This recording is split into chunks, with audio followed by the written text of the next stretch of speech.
he's able to get it down to the 25-yard line. Call it a gain of 7, and it gets him a new set of downs.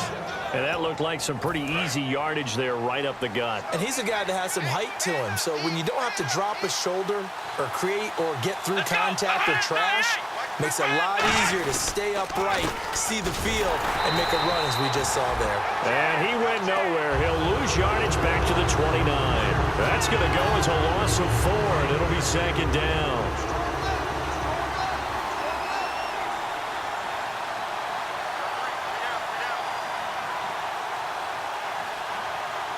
One man in the backfield, Elliott.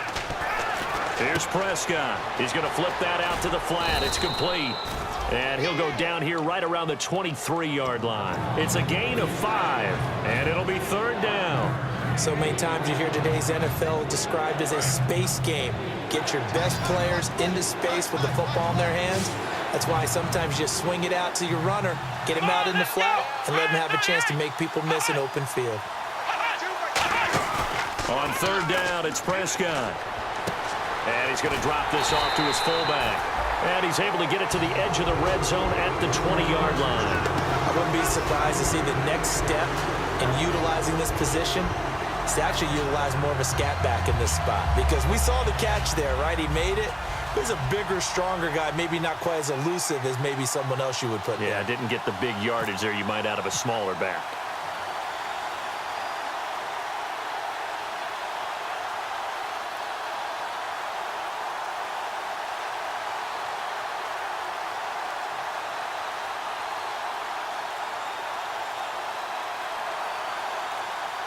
Play clock winding down. And Gano's kick is right through. And high fives for that one as that drive ends in 3. So they get the 3 here, but you wonder whether that's going to be enough. Yeah, I mean, you've now made it so they need a touchdown rather than a field goal to catch them. But you're right. If they'd gotten 6 out of that drive, this would be a much different game. This one fielded at the 5. And he's up past the 20 to the 22-yard line. The Bears offense now heading back out onto the field. And a tight game after punting last time. See if they can get something going on this drive.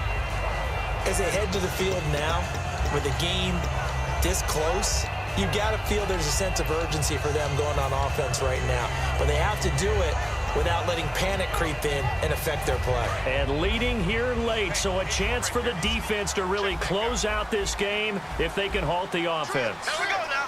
Green 39. Green 39. Now a play fake here on first down. On the right side, this is Miller. Give him 9 there on the first down completion. So much goes into a successful play, doesn't it? How about that play action there? Freezing the defense just enough to bring the tight end free downfield for the completion.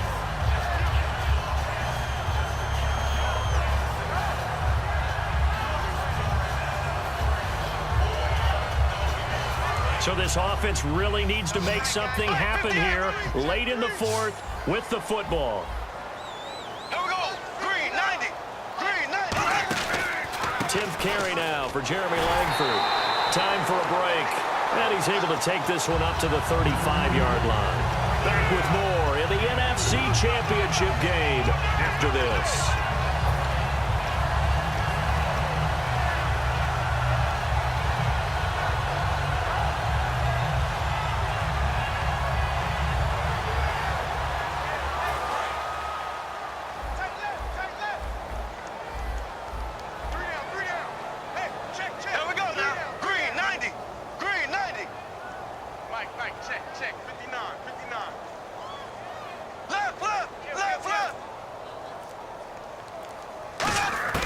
They'll look to throw. Over the middle, it's complete. And he'll bring it up here to right at the 40-yard line. 5 yards on the catch there, brings up second down. In recent years, the slot receivers really gained stature in the NFL because they could do so many things. Yes, they can line up wide like your normal wide receiver, but to have that kind of courage and toughness to run routes in the middle of the field and become dependable targets for their quarterbacks and move the sticks, those guys are worth their weight in gold.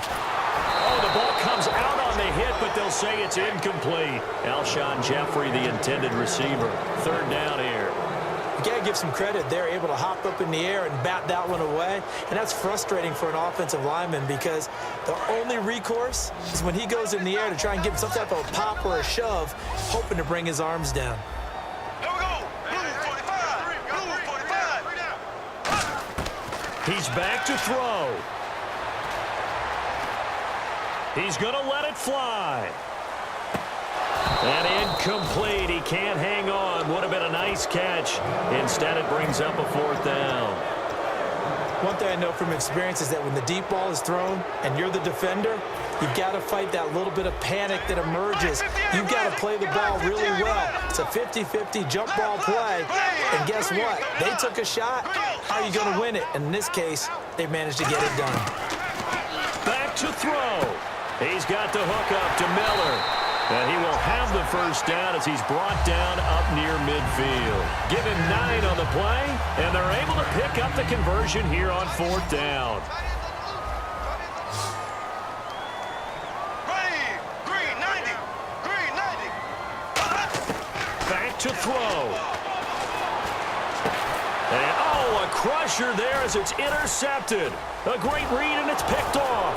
And he's able to bring it up 5 yards shy of midfield to the 45-yard line. Carolina getting set to take the field. They have the lead, obviously, late in the game. I guess the good news for them is if for some reason they would make a mistake, a field goal does the opposition no good. Everyone loves to have a little bit of a cushion, and that helps you immeasurably. But the bottom line is, now the Bears electing to call a timeout defensively. It's just their first. They've got 2 more to use here in the final stages.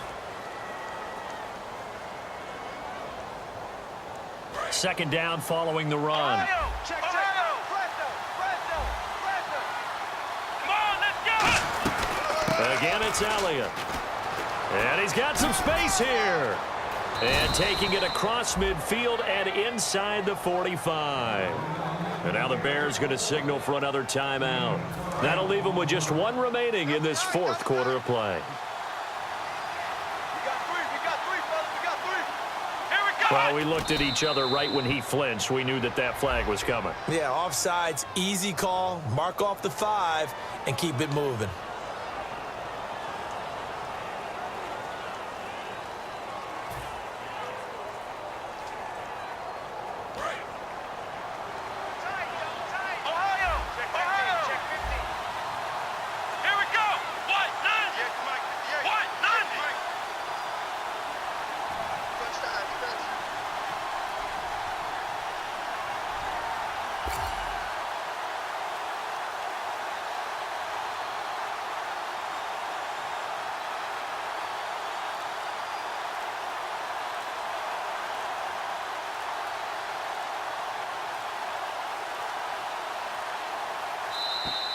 And they're going to take it all the way down and just take the delay.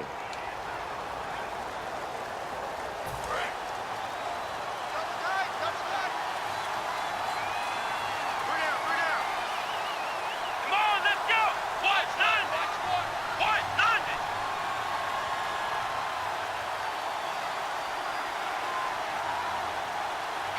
90. The Panthers down to a knee out of the victory formation. Well, partner, there's something special about a game in the snow. Just always fun in these elements, although a little chillier up here in the open-air booth. The only thing that's not fun is that we got the mid-game notification that our flight was canceled tonight, but we'll deal with that later. It was really a fun game to watch, though. It was, and there is something special about games played in the snow because the element of surprise really kicks in. You don't know how they're going to handle the ball, if someone's going to make a dramatic play just out of nowhere, and all of a sudden it just changes the course of things. But a big shout-out to